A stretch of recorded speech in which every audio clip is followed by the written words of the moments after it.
మనే తుర్రుపిట్టలు మన చిరునేస్తాలు.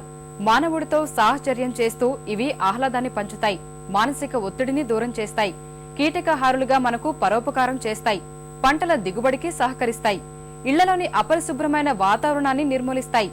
ఇంతటి బుజ్జి నేస్తాలు జీవావరణ మార్పులతో కానరాకుండా పోతున్నాయి.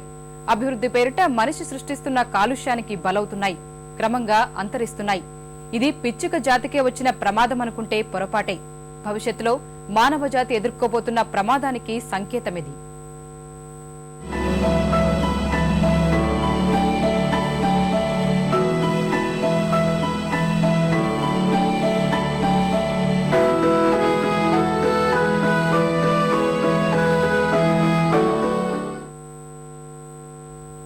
అభివృద్ధి పేరుతో మనిషి సృష్టిస్తున్న కాలుష్య భూతం పిచ్చుక జాతి పాలిట మారణాస్త్రంగా మారింది.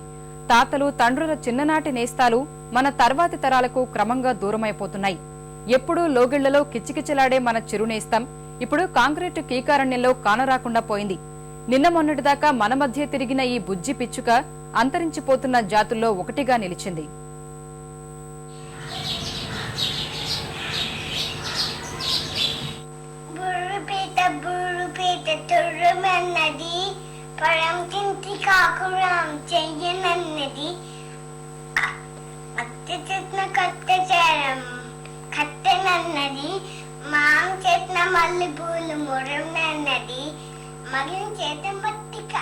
ఈ చిన్నారి పాడినట్లు నిజంగానే ఈ బుర్రుపిట్ట తుర్రుమంటుంది.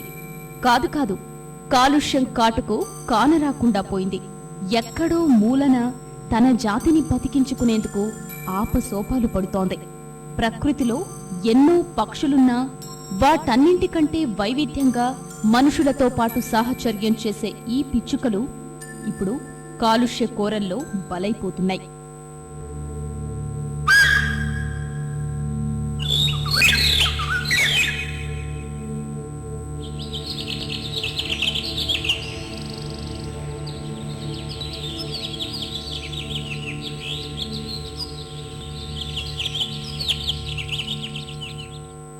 మనం పీల్చే గాలినే పీలుస్తూ, మనం తినే బియ్యపు గింజలే తింటూ, మనతోనే సహజీవనం సాగిస్తూ జీవావరణ సమతుల్యతను కాపాడుతున్నాయి. కాని ఇప్పుడా కిచకిచలు వినిపించడం లేదు.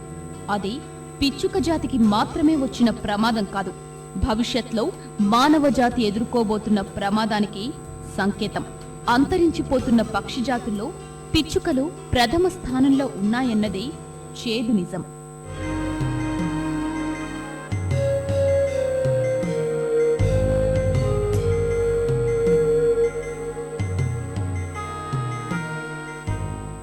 కర్ణుడి చావుకు ఎన్ని కారణాలున్నాయో పిచ్చుకల అంతర్ధానం వెనుక అన్నే ప్రతికూల పరిస్థితులున్నాయి.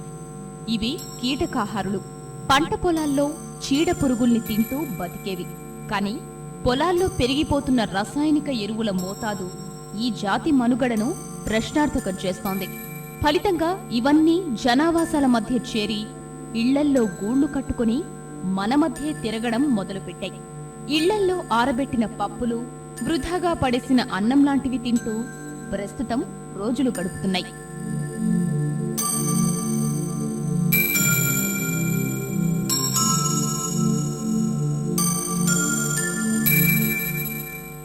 కొన్నేళ్లుగా జీవావరణంలో సంభవిస్తున్న పెను మార్పులు ఈ పిచ్చుకల పాలిట శాపంగా మారాయి. భవన నిర్మాణ శైలిలో మార్పులు రావడం వల్ల పగుళ్లు, కంతలు లేక పిచ్చుకలు గూడు కట్టుకునే చోటు కరువైంది. ఇళ్లల్లో తిండి గింజల్ని ఎండబెట్టుకునే అలవాటు పోయింది. సూపర్ మార్కెట్ల నుంచి కొనుగోలు చేస్తున్న ప్యాకేజ్డ్ ఆహారం వీటికి తిండి దొరకకుండా చేస్తోంది. పెరటి తోటల స్థానంలో అలంకార మొక్కలొచ్చేశాయి. ఫలితంగా చిన్న చిన్న కీటకాలకు ఆవాసం కరువై పిట్టలకు ఆహారం లేకుండా పోయింది.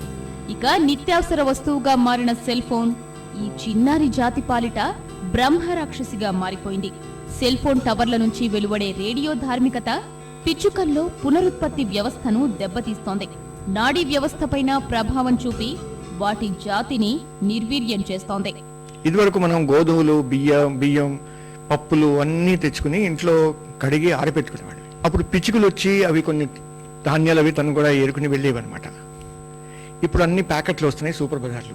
ఇప్పుడు మన అందరూ ఏసీలు పెట్టుకుంటున్నాం ఇంట్లో. అంటే దానికి అద్దాలు పెట్టేస్తారు, మెష్ పెట్టేస్తారు, పలకలు పెట్టేస్తారు, ఏసీ పెట్టుకుంటాం. వాటి లోపలికి వచ్చే అవకాశం లేదు. ఈ సెల్ ఫోన్స్ వల్ల కూడా అవి దెబ్బతింటున్నాయని ఒక థియరీ ఉన్నది.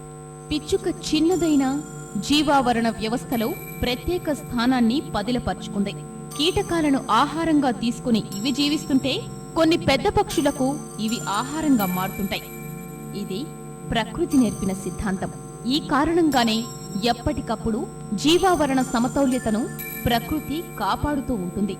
ఈ వలయంలో ఎక్కడ ఆటంకం ఏర్పడినా భవిష్యత్లో తీరని లోటు ఏర్పడి క్షామానికి దారితీసే ప్రమాదముంది. ఈ పరిస్థితుల్ని ఎదుర్కోవాలంటే పిచ్చుకల మనుగడ మనకెంతో అవసరం అంటున్నారు నిపుణులు. పిచ్చుకలు అనేది ఎంత చిన్నదైనా మనకి ఈ బయాలజికల్ సైకిల్లో మంచి ఇంపార్టెంట్ థింగ్ అది. ఈ పిచ్చుక అనేది మీకు అందులో ఉన్న పురుగులు తినేస్తుంది.